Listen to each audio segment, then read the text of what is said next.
Salut les amis, j'espère que vous allez bien. Aujourd'hui, je suis à la ferme des Brahmas. Donc, comme vous pouvez voir derrière moi, je suis à la ferme des Brahmas et nous vivons un phénomène inédit de chute de pente et je voulais partager avec vous. Mais avant d'aller dans ce phénomène-là, je vais vous faire le tour des reproducteurs seulement aujourd'hui parce que si nous faisons la ferme s'agrandit déjà. Si nous faisons le tour de la ferme, on risque de se retrouver à plus de 30 minutes et vous n'aimez pas trop les longues vidéos. Donc, je suis dans le compartiment des repos.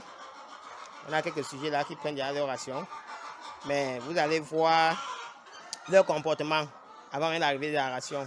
Donc, dans cette vidéo, je partage avec vous un peu le cycle de production des Brahmas. Et je vous explique à la fin de la vidéo un conseil que vous devez mettre sur pied si vous voulez produire des Brahmas. Comment faire pour éviter, en fait, pour assurer une production continue, quoi. Donc, c'est l'objet de cette vidéo. Je vous invite massivement à la regarder, surtout à l'aimer et partager comme vous savez bien le faire. Alors, les amis, bonne dégustation et on se retrouve à la fin pour notre conseil. Salut les gars, bienvenue dans cette nouvelle vidéo. Bon, aujourd'hui, je suis à la ferme. On vit un phénomène actuellement que j'ai voulu partager avec vous. Mais avant, j'essaye un peu, je vais faire un petit tour pour vous montrer nos jolis animaux, nos Brahmas.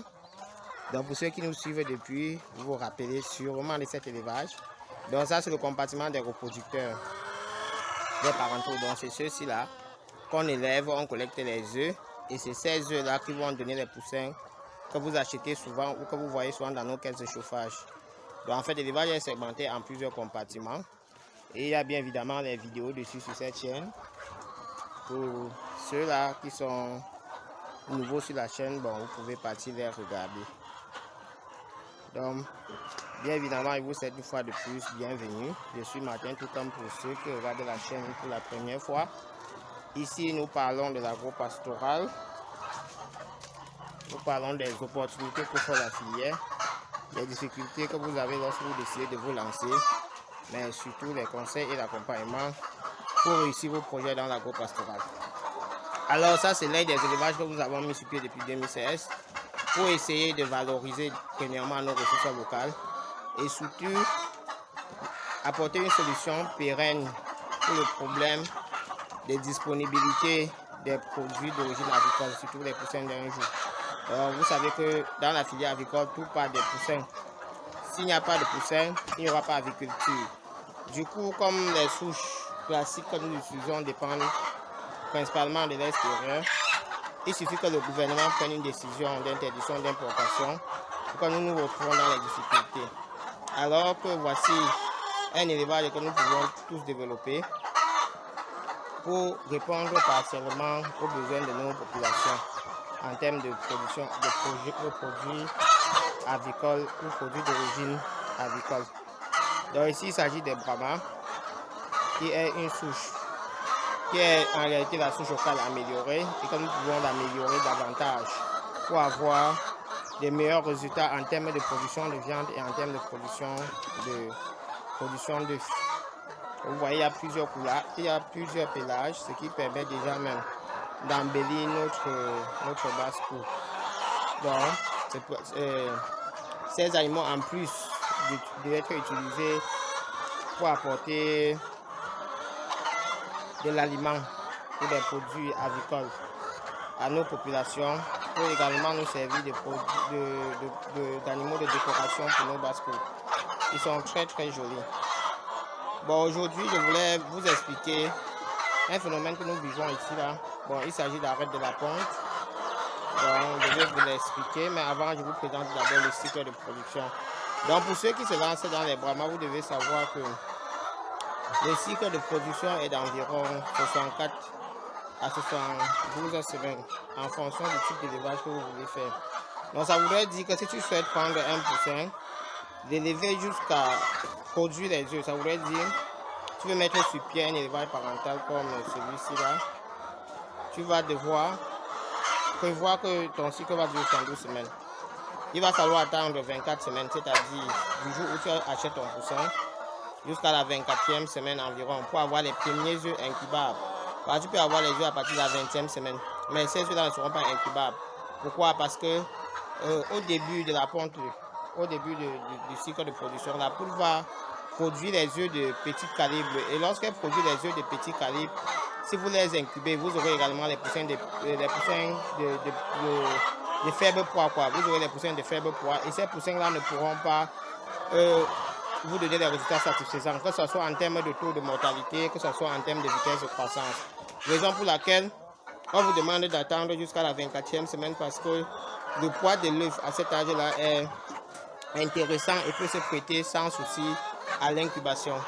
Donc ça, c'est la première des choses. Donc vous devez, lorsque vous achetez vos poussins, vous devez attendre environ 24 semaines avant d'avoir vos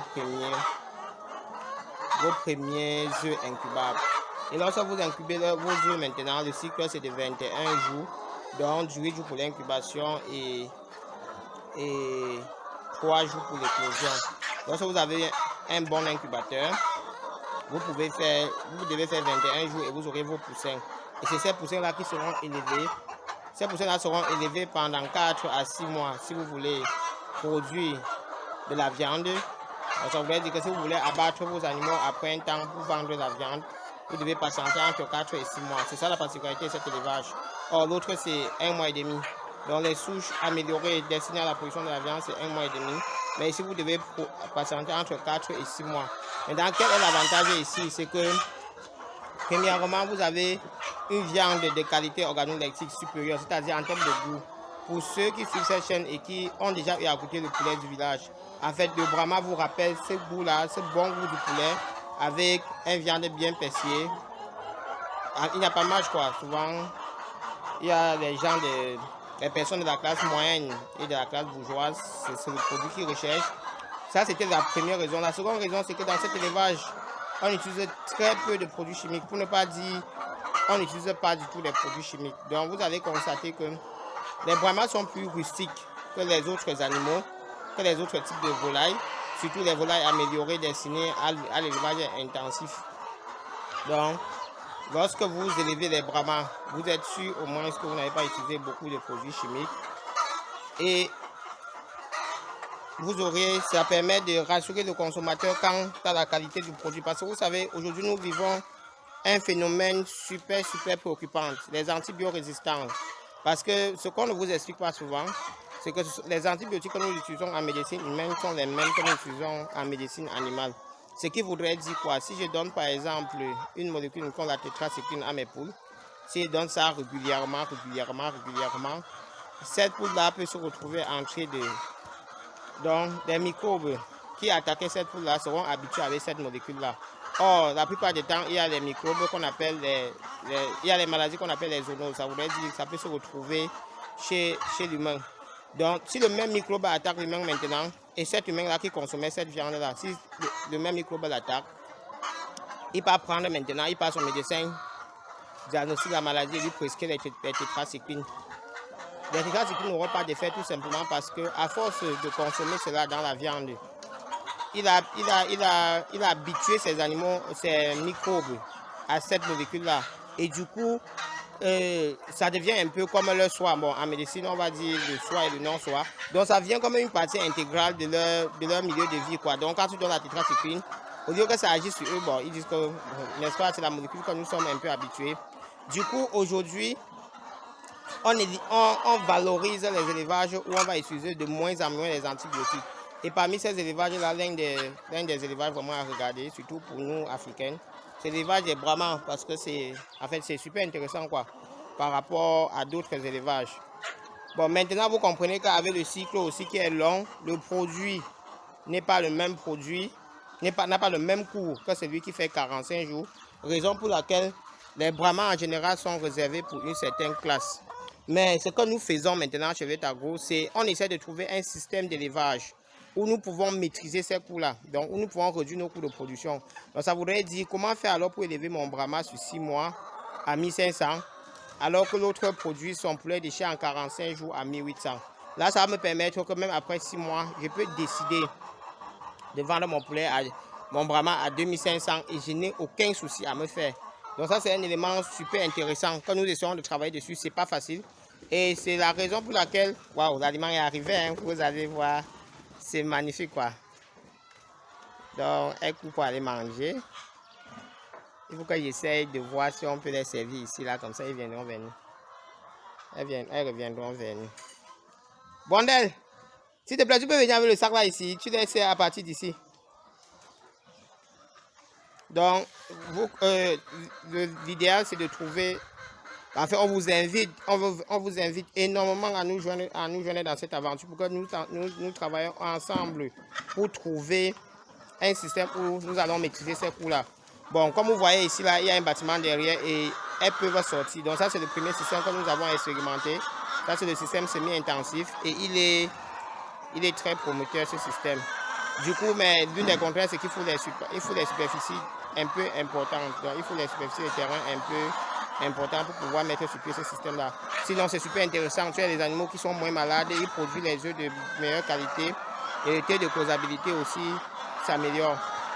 Raison pour laquelle nous invitons ceux-là qui souhaitent investir dans l'élevage de volailles en Afrique, de voir dans quelle mesure ils peuvent expérimenter ou ils peuvent faire dans les Brahmas.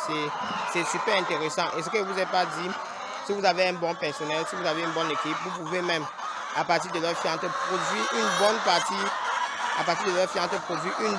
de leur aliment. Donc vous pouvez imaginer, vous voyez l'ambiance, c'est le matin et tout le monde est fier de passer à table.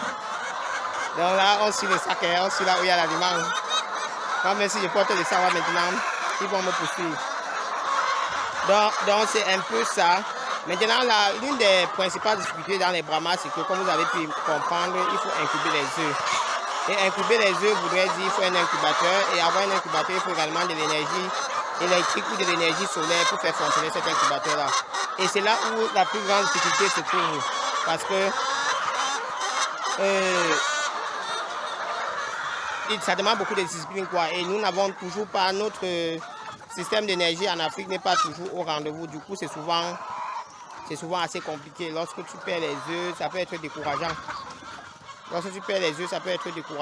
Mais sinon, j'aurais tendance à vous dire qu'il n'y a pas de domaine sans difficulté. Soit nous nous armons pour trouver les solutions et l'adapter à notre contexte, soit nous restons, nous pleurnichons et nous disons que bon, il n'y a pas de lumière, on ne peut pas faire les Brahmas parce qu'il n'y a pas de lumière pour incuber les œufs. Il y a les systèmes énergie solaire qu'on peut adapter, il y a plusieurs choses qu'on peut adapter. Maintenant, qu'est-ce que Vetago fait pour vous accompagner lorsque vous avez un projet de Brahma? La première chose que nous faisons généralement, c'est vous former. Parce que vous avez compris, c'est un élevage un peu délicat. Parce que, en fait, le premier élément, c'est d'abord pouvoir produire les œufs. Déjà, pouvoir bien souvent vos poussins produire les œufs. Après, il va falloir incuber ces œufs-là, pouvoir élever les poussins. C'est plusieurs phases, quoi. Et là, nous essayons de vous former à partir de notre expérience acquise sur le terrain depuis 4 ans. Et nous essayons également de former votre personnel pour les permettre d'avoir la main pour pouvoir conduire votre projet. Ça, c'est le premier élément. Le second élément, c'est que pour favoriser le transfert de technologies, nous mettons à votre disposition un ensemble de matériel pour vous permettre de fabriquer localement vos propres incubateurs. Donc, il s'agit des contrôleurs de température, des contrôleurs d'humidité, des plateaux de retournement, des thermohydromètres, des moteurs de retournement. En fait, nous mettons à votre disposition le matériel nécessaire, le matériel indispensable pour faire vos incubateurs qu'on ne peut pas forcément trouver sur le marché local.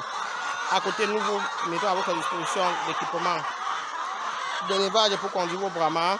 Et bien évidemment, nous accompagnons ceux-là qui souhaitent se lancer au quotidien pour qu'ils aient vraiment la main. Donc, parce que la formation seule ne suffit pas. La formation, c'est sur maxi 1 mois ou sur 2 jours si vous êtes formé sur le terrain. Mais vous comprenez qu'en 1 mois, vous ne pouvez pas apprendre ce que nous avons appris en 4 ans. Donc, généralement, nous vous accompagnons encore un peu pour que vous ayez la main. Et une fois que vous avez la main, nous vous laissons conduire votre élevage. De l'autre côté également, nous avons un service d'accompagnement pour ceux qui sont dans les Brahmas et qui souhaitent commercialiser leurs produits.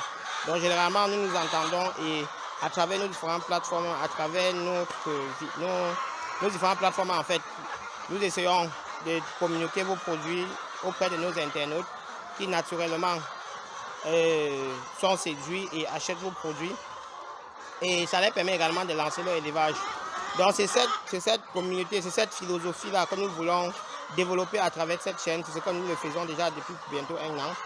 Nous essayons de voir comment est-ce que nous pouvons faire pour améliorer l'agro-pastoral en Afrique, comment nous pouvons faire pour valoriser les ressources présentes en Afrique. Et voici l'une de nos plus belles aventures, l'élevage des Brahmas. Et nous sommes tellement fiers parce que, avec les dernières difficultés qu'a connues, par exemple, la filière avicole au Cameroun, les gens s'intéressent de plus en plus aux Brahmas. Et en passant, je salue mes amis burkinabés, mes amis béninois, surtout, et mes amis togolais, pour vraiment l'élevage, la place que ce qu'ils appellent la poule bicyclette occupe dans leur filière. Voilà les pays qui nous montrent le bon exemple, que nous pouvons, à partir de la production locale, couvrir une bonne partie du besoin de notre population. Vous n'allez pas les trouver dépendants exclusivement des produits importés, mais ils ont une filière avicole locale assez solide, assez développée. Et c'est à travers les petites initiatives pareilles que nous pouvons faire cela. Imaginez un peu que 1 million d'éleveurs lancent chacun 10 Brahmas. Ça fait un cheptel national de 10 millions de Brahmas. Et avec ces 10 millions de Brahmas là, on peut produire très facilement, très facilement, plus de 75 millions de volailles par an. Vous comprenez qu'avec ça, on peut couvrir les besoins de notre population pour ce qui est des produits avicoles. Au moins à 70%. Et là, je n'ai pris qu'on va produire uniquement 75% par poule.